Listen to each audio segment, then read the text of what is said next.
world where achievements and accolades motivate us to do more and be more, we're often left wondering, is this really it? Deep inside, you know there is more to life. You're ready to leave behind the old, push your way through, and claim the deeper life that's calling you. That's where we excel. We're your hosts, Stephanie Allen and Maren Oslak. And this is the Soulful Leader Podcast. Sit back and relax as we share the shortcuts we've uncovered to help you make shift happen.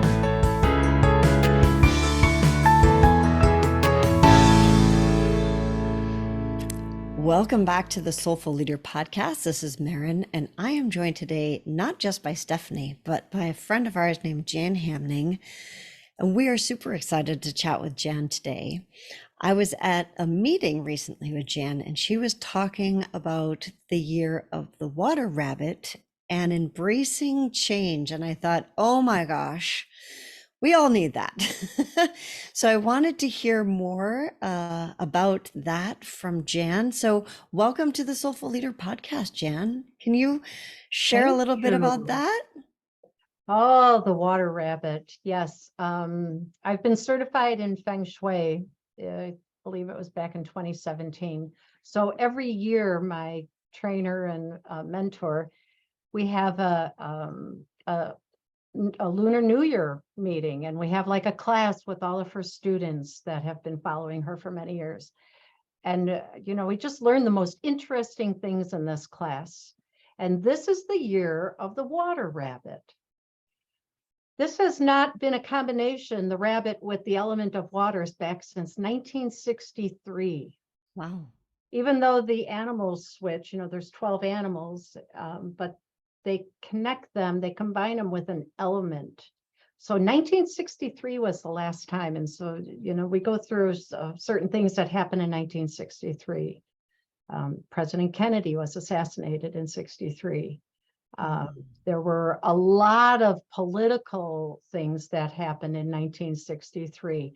And so what they find, and if you kind of compare from the last time, I think it's every 60 years it goes to the water with the rabbit. It's really interesting when you start comparing different things that are happening today, with our political things and investigations. They were doing investigations into certain politicians at that time. And, so it's interesting, the repeat of the patterns. But the water rabbit year, the rabbit itself is, it's a very quick rabbit. It's a very quick animal. So it goes very fast. And so they are predicting that the energy this year is going to move very, very fast, very quickly. But it's got so many great things that are possible for all of us this year. Like, it's going to be a great year for prosperity and abundance.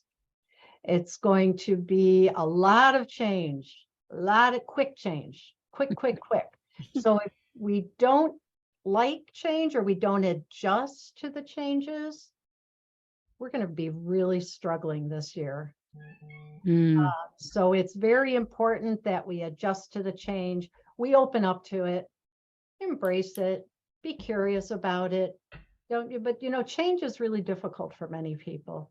I personally, I love change. I'm really open to it. It can be scary, but I become very curious about it. Really excited about what it's going to create and how is it going to help me and the people around me. But yeah, the rabbit, rabbits tend to be curious but cautious. If you observe a rabbit outside when they come out of their hole and they're just kind of grazing and eating, and they hear a noise, they kind of stop and they look and they check it out before they run or before they begin to eat. They make sure it's not a threat. So what they're predicting, like in the year of the rabbit, if you have a choice to make or you need to make a decision, pause to make a wise decision, but don't wait too long because it'll be taken from you. It'll be pulled right out from under your feet, that opportunity. So they're saying, just take a little pause and think. Make sure you're making the right choice.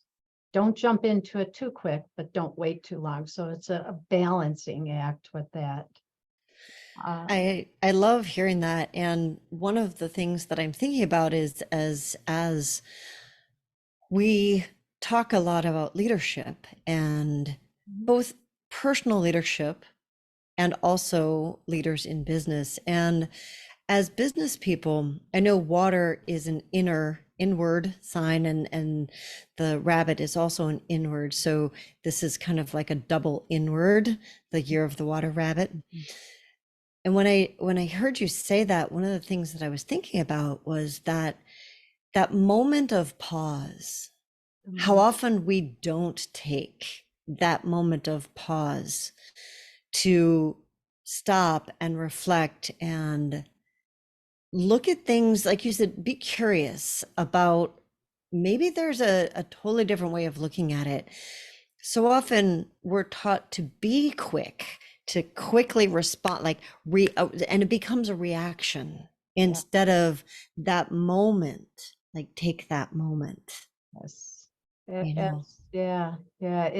It's really interesting when you think of it that way. You put it in those words because it is true, especially with the energy the way it's been the last couple of years. We react immediately. Mm. We react, whether it's, there's so much anger in the world and fear in the world. And so we react immediately rather than, is this really a danger to me? Is this really that scary? And, think about it, reflect on it for a short period of time. And then you can respond to it rather than go into that spontaneous reaction.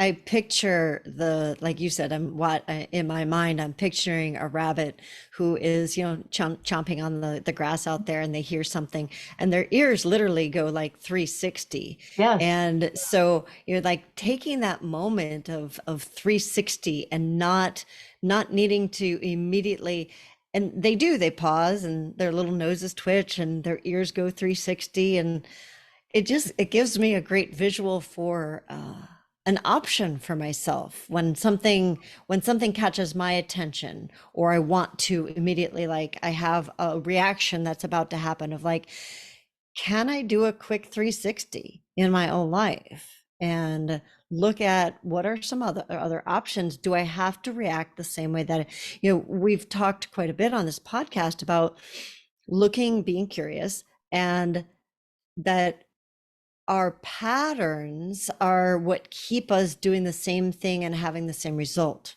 So how do we break those patterns? And I know that's something that you do with tapping and other things. That's actually one of your, when I think of Jan, I think of you as an expert in helping people to break their patterns. So I Yeah. think this is a very interesting, combination that's happening in this year of the water rabbit. Yeah. It certainly has brought a lot more attention to the tapping industry and the energy, the whole energy medicine and everything that I do.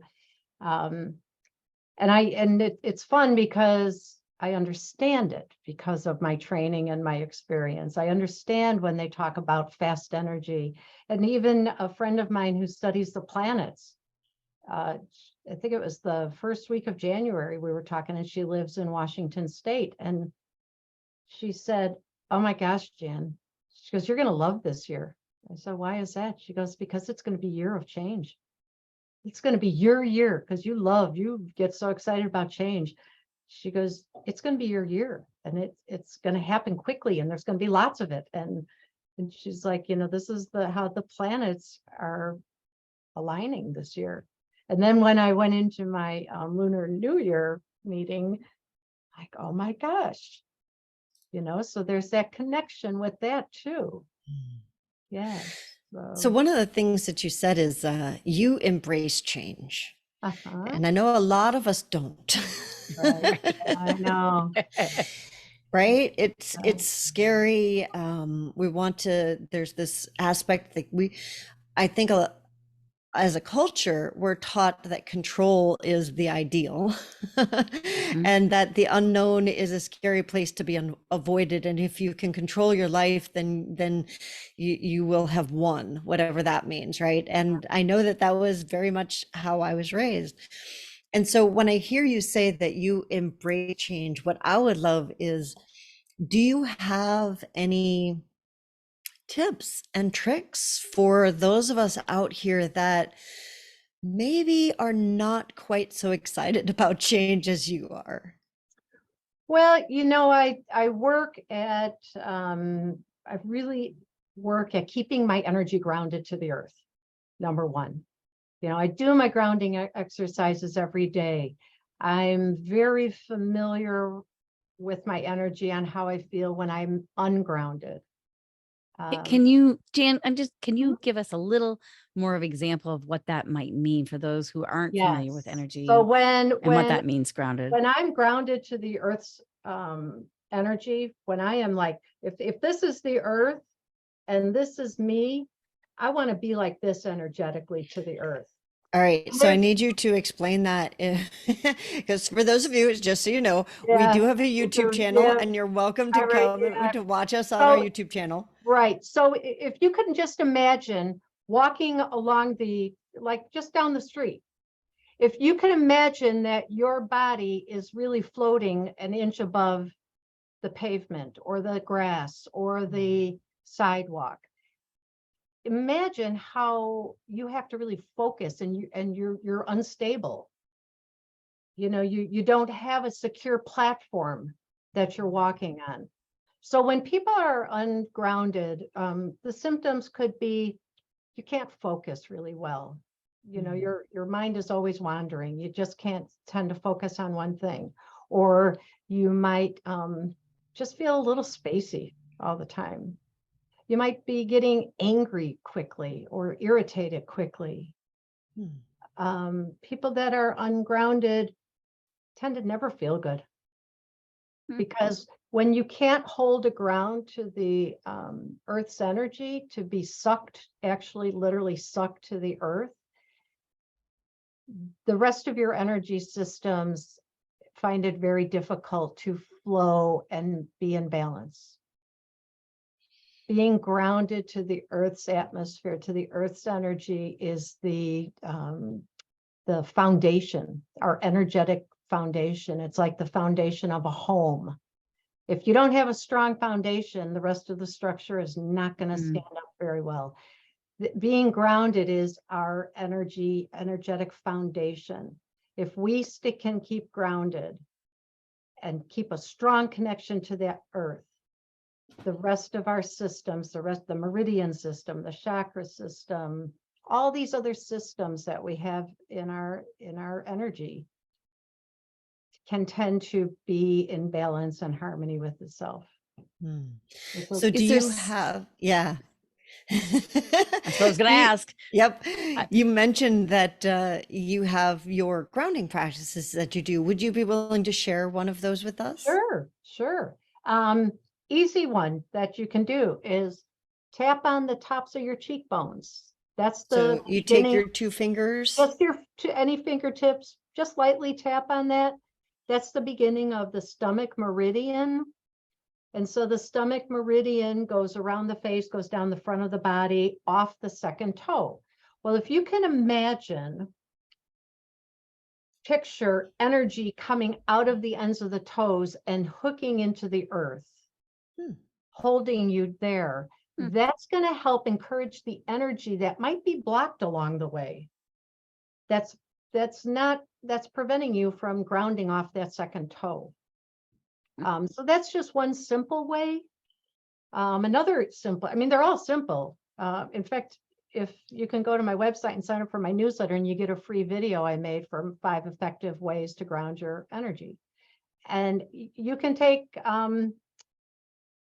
just take, like, if you go to the bottom of your foot, and if you were to massage and open up at the ball of the foot, that's kidney 1 point. The energy, when we're standing, the energy comes up through kidney 1 to help connect us to the earth. That can get blocked a lot because kidney's emotion that it governs is fear. So when we are living in fear, how many people have been living in fear for several years now? That energy can get blocked. That spot can get blocked. So you want to spread it open. You want to massage it, stretch it open. I think that's super important, especially given what we were just talking about of this is the year of the water rabbit, Yeah. and it's potentially a lot of fast changes, which is intimidating and brings up fear for many people. Brings up fear. So I love that exercise in particular of Yeah. literally I get to massage my own foot, which feels good. Or you can have somebody else do it. Oh, that's true too. I do it to my clients all the time. Yes.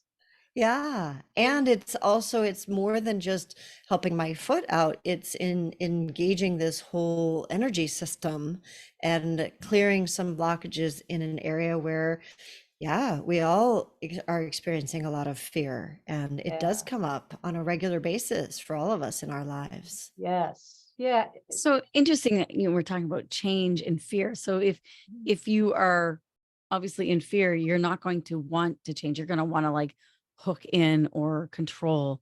Yeah. And also knowing like the antidote, like the other element within the kidney meridian and water meridian is wisdom. Mm-hmm. So it's interesting hearing you speak about how you love change, and I would love to hear a little bit like how you kind of have worked with your own internal dialogue to shift from coming from fear around change to being excited about change. Okay. Well, one of the reasons that I get excited about change is I keep my meridians, all my organ meridians, I try to keep them in balance every day so that I don't go to that extreme side of the emotion that's connected to each organ. So if I keep, like, you can just tap below your collarbone points on both sides. That's the end of the kidney meridian. And if you tap on that, that'll help encourage the energy to flow through the kidney meridian also. So that's, in EFT tapping, that's one of the tapping points. But I look at change as, how do I say this?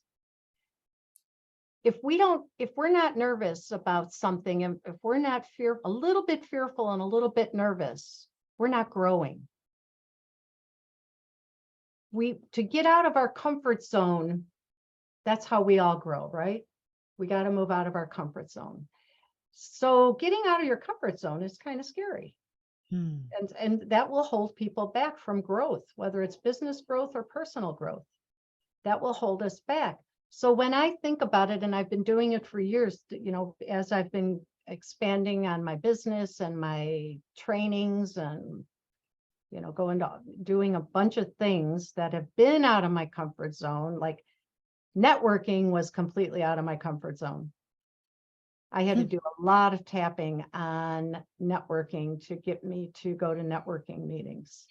And just so that our listeners know, you now run a networking meeting for WESOS, which is the I run Women's the chapter, yeah. Entrepreneurs Secrets of Success. So you went from having a little bit of fear around networking and embracing that, because you know that basically that little bit of fear is a little red flag that says, hey, growth on the horizon. Yep. Yep, exactly. But the tools I have also helped me get past that fear of change too, the tapping and the energy medicine and meditation and all that other stuff I do. But I always look at it as, okay, we're going through some change. What's the worst that could happen? Really, what's the worst that could happen? And what's the best thing that could happen? What if I stayed curious, and if I lived in the flow rather than resist it? What if I were curious about it and got maybe a little excited about what's going to come from this change, rather I love that. oh, this is going to suck. Just what if? I love that question to ask ourselves. What if I opened up to this and embraced the change and could use my tools I have to get past the fear? what if that were to happen? How would that feel? How would that feel what if something really awesome came of this change? And many times we don't have a choice. We have to change. Yeah, so the spirit will, like if we choose not to change when there's a little bit of like that, ooh, this is a little uncomfortable. Spirit's going to make it more and more and more uncomfortable for us until we finally embrace that and say, okay. And sometimes we get dragged kicking and screaming, don't we? I know I've been there. Well, and I think all three of us know, and probably many of the people listening to this, that if we live in the flow and learn to live in the flow, learn to go with the flow and learn to adjust and train ourselves to, like, let's not have so much resistance up to this. Boy, life can be so much more fun, can't it? Completely. And coming back to the water rabbit, it's like, Yeah, that can be the teaching of the water, is that, water knows no resistance. It knows no obstacle. It goes around it and it softens that which is trying to resist against it. It just softens it. It doesn't try to force it or convince it or control right. it. It just allows. Yeah, And if we can take those qualities into the change, I love what you said, that, what's the worst thing that can happen? What's the best thing that could happen? It to really take that time to find perspective right. and choice, that we don't have to make choices or out of reactionary. We can make it out of responsiveness and out of joy, actually, that I get to do this instead of I have to do this. Yeah, yeah. Yeah. I think that's important, Stephanie, what you said. We have to always remind ourselves that we have choices. So I'm going to take us back to the rabbit who pauses and the little ears go 360, because when we react, we don't feel like we have a choice. Right? It's No, that instant, it's the first thing that comes up for us, and we think that that's what we have to either say or do, or like it comes from our habitual self. When we can pause and 360, and so I'm going to kind of go out on a limb here and say that 360 is those questions that you guys were just asking of what if you can pause and ask a question of what if I did this differently, what if what that person said isn't like what I heard was not what they said, you know what I mean? Like there was a miscommunication. I was just listening to a speaker, and he's a negotiator, a police negotiator, and he brought up the point of like we really don't communicate. And a negotiator, like I mean, they're dealing with lives. People's lives are at risk because somebody's been taken hostage. And he said the first thing we have to learn to do is listen, and how somebody says something says a lot about what they say. So I could say something along the lines of like you didn't hear me. And you could hear that in a lot of different ways. And then I could say, you didn't hear me. And now you're really clear, like, no, I'm talking about you. Or I could say, you didn't hear me. And I emphasize the didn't. And so now it feels like, oh, and then it means something different if I say, you didn't hear me, right? So Mm. how often we don't hear either the emphasis or because our own brains are already coming up with the response. And so to take that pause, do the 360 and say, what might I have missed here? What other way could I have interpreted that? Or what are the other possibilities? So that now, going back to what you both were saying, is we always have choice. We don't, though, when we're in a reaction. So Yeah. how do we get out of that reaction is to take a little page out of the rabbit's book. Yeah, Right? right. And allow ourselves to be in choice. Yeah. that. And you know what, as you were talking about this, it reminded me of two things. It reminded me of that book, The Four Agreements, never make assumptions. Mm. And then I think back to being connected to nature. because wildlife, their energy is grounded all the time. Because one of the greatest ways to ground your energy is through earthing, through walking barefoot on the earth. And so the wildlife is always barefoot on the earth. Mm. So their energy is always grounded. So when they, like a rabbit, they hear a noise, they stop eating, their ears go around, they kind of look around, their nose twitches, they make that choice quickly, but they make that choice. Is that a threat, or am I safe to continue eating? All wildlife is like that. If we were to go back and connect with nature where we originated, somewhere, somehow, if we could connect back to nature, we'd learn an awful lot from nature. We'd learn an awful lot from wildlife. We'd learn a lot from trees. We'd learn a lot from oceans, and we would just learn a lot. But we've become, over the centuries, we've become disconnected with nature, and we're part of it, but we've Yeah. separated ourselves from it. We've become disconnected from ourselves. Yes. Yeah.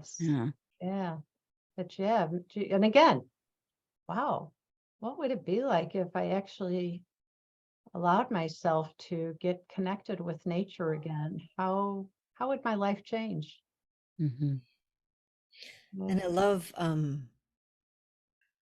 the rabbit can make its decision quickly because it has done this presencing exercise over and over and over again in its life.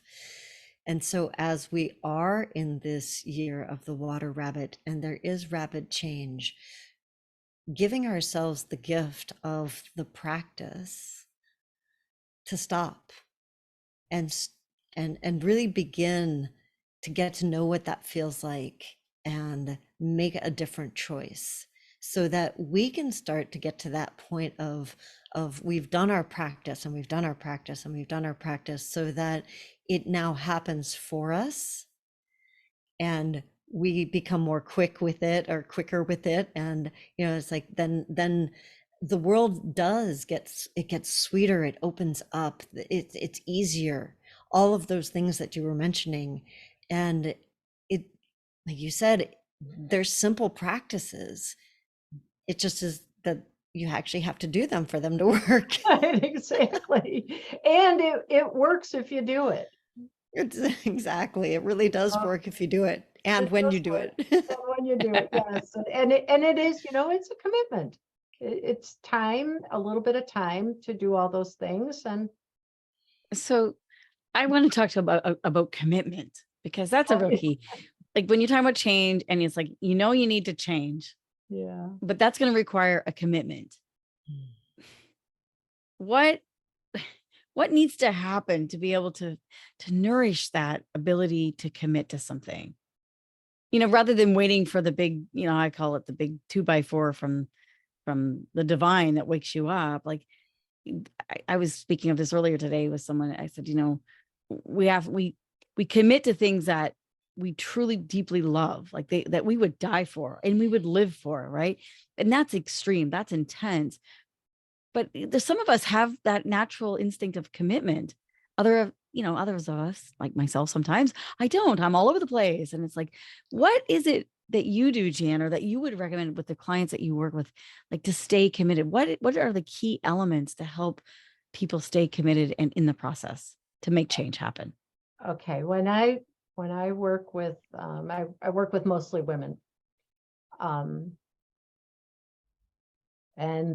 they come in and they have something, and they, first of all, I prefer to work with women who commit to doing the work, that to reach their goal, whatever their goal is, by working with me.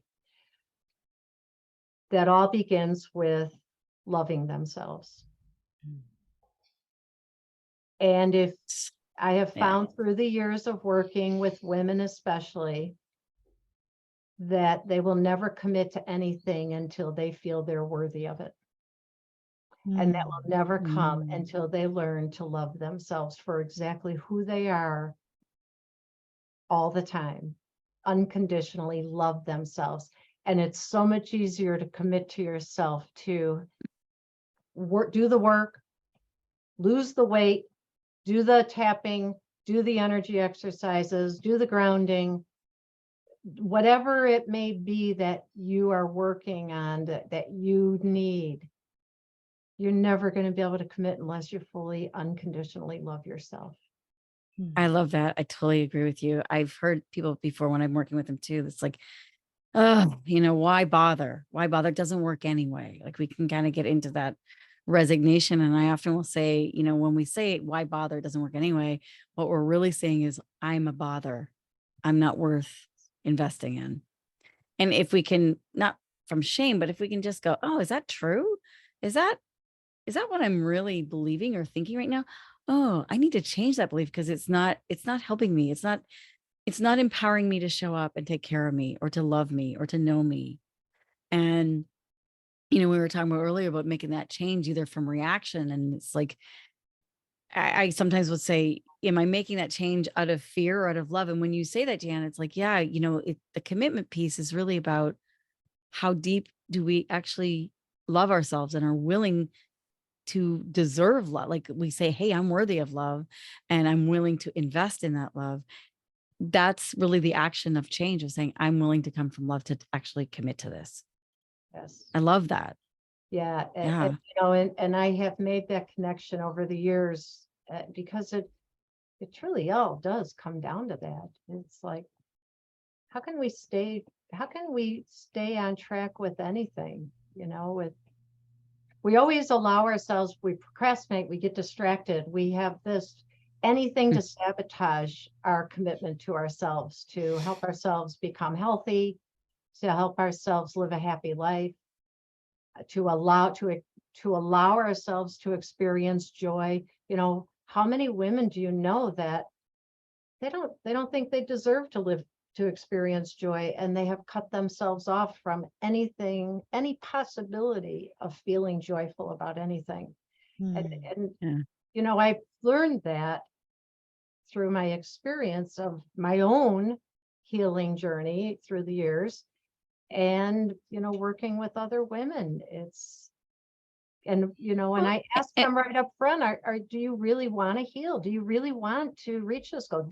Are you committed to doing the work? And the people that say, well, of course I am. Well, that's not the right answer. That's like, oh yeah, okay. And because it is work. Yeah. Well, there have been such an amazing amount of tools. Thank you so much. You're welcome. It's just been phenomenal to chat with you today, Jan. It's been great. Yeah, it's been great. I mean, I love the three of us just talking. Yeah. It's beautiful. Yeah. For our listeners, remember that everything that we've talked about will be in the show notes. And Jan, I would love for you to give us your website, because earlier you had mentioned that you have a free download of 5 things people can do to get connected. 5 effective ways to ground your energy. That's beautiful. So it's a freebie for you guys. And what's your website, Jan? It's www.janhamning.com. Really easy. Wonderful. And the links will be in the show notes. So if you're driving, don't worry about that. You can always grab that later at the show notes. And then I mentioned that you run the WESOS chapter in Woodridge. Can you give us if somebody was interested in finding out more about WESOS, which is the Women's Entrepreneurs Secrets of Success, where would they go to find out information about that? You can go to wesosnetwork.com. And that has all the chapter meeting information, members. I mean, hundreds of members. And it's really a great website. You can go on there and each chapter has a speaker and normally 3 sponsors per meeting. And so it's a great way to learn and network with other women entrepreneurs, and it's fun. I love it. Well, thank you again for joining us. Thank you. And thanks for having me. For everybody out there, remember you can find us on Facebook and LinkedIn, and that's the Soulful Leaders. And we will see you all next week on the Soulful Leader podcast.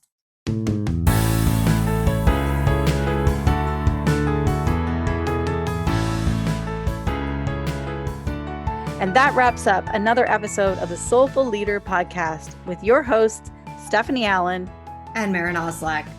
Thank you for listening. If you'd like to dive deeper, head over to our website at thesoulfulleaderpodcast.com. Until next time.